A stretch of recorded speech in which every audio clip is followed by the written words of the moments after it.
ठीक है कल आगे बढ़ते हैं ठीक है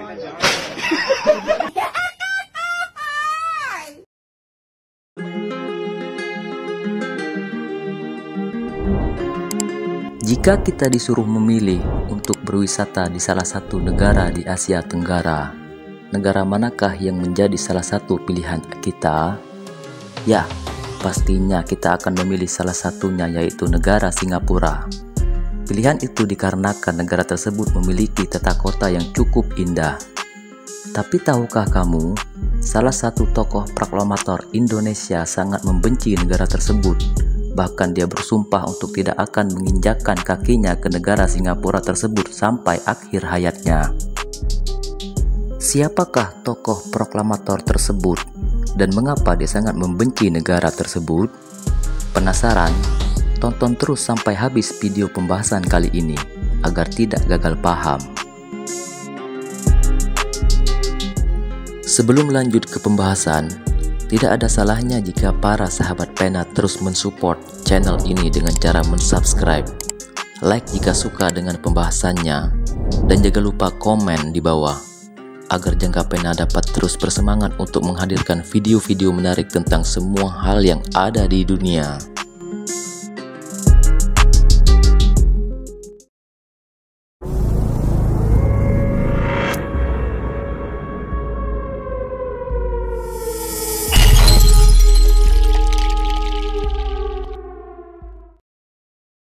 Penyerahan kedaulatan yang penuh dan nyata kepada bangsa Indonesia dengan tiada bersyarat.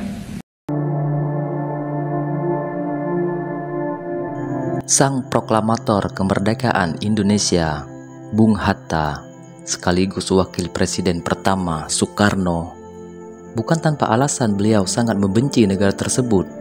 Hal itu bermula pada tahun 1962. Soekarno-Hatta tidak senang melihat kelakuan Federasi Malaya yang berambisi mencaplok Sabah, Sarawak, bahkan Brunei Darussalam yang terletak di Pulau Kalimantan bagian utara yang berdampingan langsung dengan NKRI.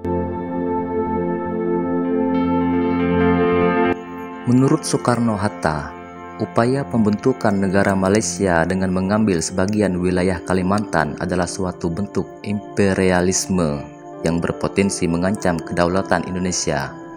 Hingga puncaknya pada tahun 1963, Soekarno membuat seruan Ganyang Malaysia yang disebutnya telah menghina martabat bangsa Indonesia.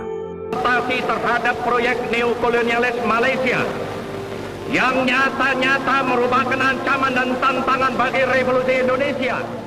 Untuk membuktikan keseriusan bangsa Indonesia atas tindakan Malaysia tersebut, Soekarno memerintahkan Kepala Staf TNI Angkatan Udara Omar Dhani untuk menjalankan misi penting, yaitu melakukan aksi sabotase di Singapura.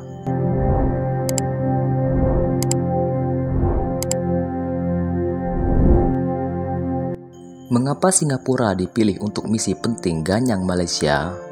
Pada waktu itu, mantan Kepala Subdinas TNI Angkatan Laut Kolonel Laut Roni E. Trungan menjelaskan bahwa ini semua diawali oleh proposal pembentukan Federasi 3S Singapura, Sarawak, dan Sabah pada tahun 1961 dan memantik konfrontasi Indonesia dan Malaysia untuk pertama kalinya.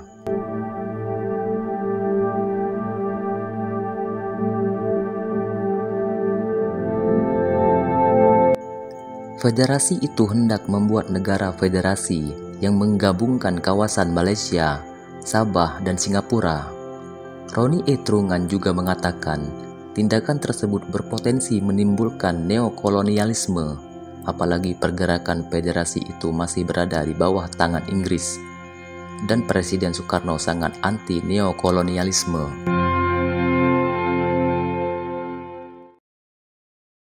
Pemimpin besar revolusi Indonesia dalam rangka politik konfrontasi terhadap proyek neokolonialis Malaysia.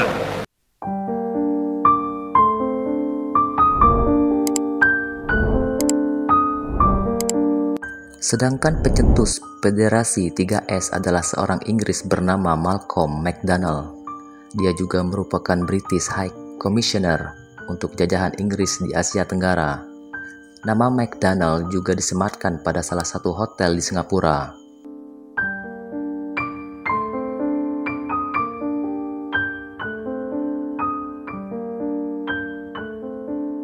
Akhirnya muncullah 3 tentara sukarelawan untuk terjun dalam misi sabotase tersebut, yaitu Usman, Harun, dan Ghani.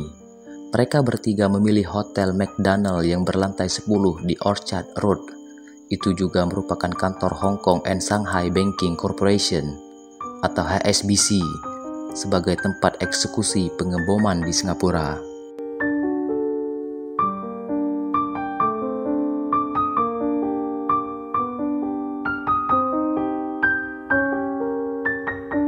Pengeboman itu bertujuan untuk memantik kericuhan di Singapura dengan alasan membela negeri atas tindakan imperialisme Malaysia. Mereka bertiga melakukan penyamaran menjadi pedagang. Eksekusi pengeboman dilakukan pada 10 Maret 1965, tepat 7 menit setelah bank ditutup. Bom seberat 12,5 kg itu disimpan di dalam lift.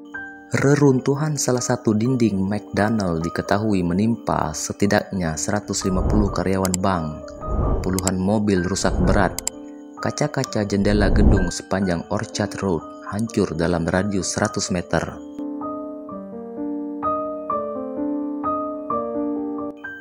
Diketahui 3 orang tewas dan 33 orang lainnya luka-luka. Sigap atas aksi pengeboman tersebut, pasukan khusus Singapura dibantu oleh Australia disebar untuk mencari pelaku.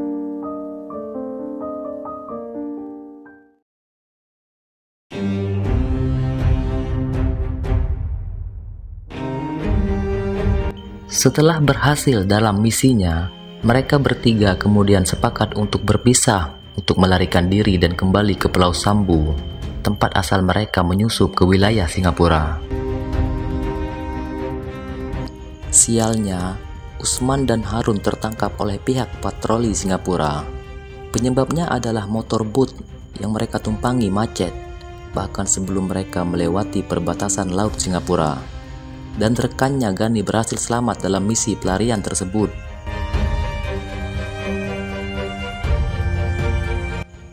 Pada 20 Oktober 1965, Pengadilan Tinggi Singapura akhirnya memvonis mati Usman dan Harun. Mereka didakwa dan terbukti melanggar wilayah Singapura melakukan pengeboman dan membunuh 3 orang.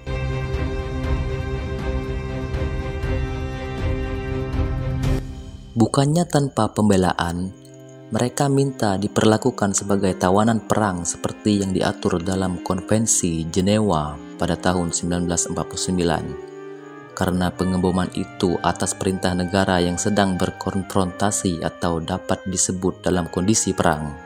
Akan tetapi, Pengadilan Tinggi Singapura menolak permintaan Usman dan Harun dengan dalih bahwa keduanya ditangkap tidak sedang mengenakan baju seragam militer Indonesia. Namun Harun bersumpah bahwa dirinya dan Usman sebenarnya mengenakan seragam militer.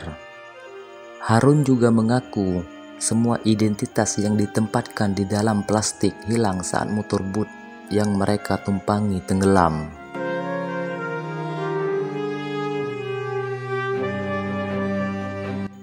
Pihak Indonesia pun tidak tinggal diam dengan melakukan segala upaya termasuk upaya banding untuk meringankan hukuman Usman dan Harun.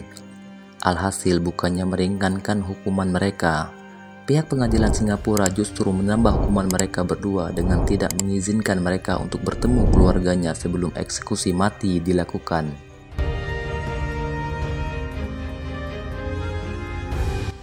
Akhirnya, hanya sepucuk surat yang bisa mereka sampaikan sebelum eksekusi mati dilakukan. Isi surat tersebut sangat menyayat hati pihak keluarga, yang berbunyi,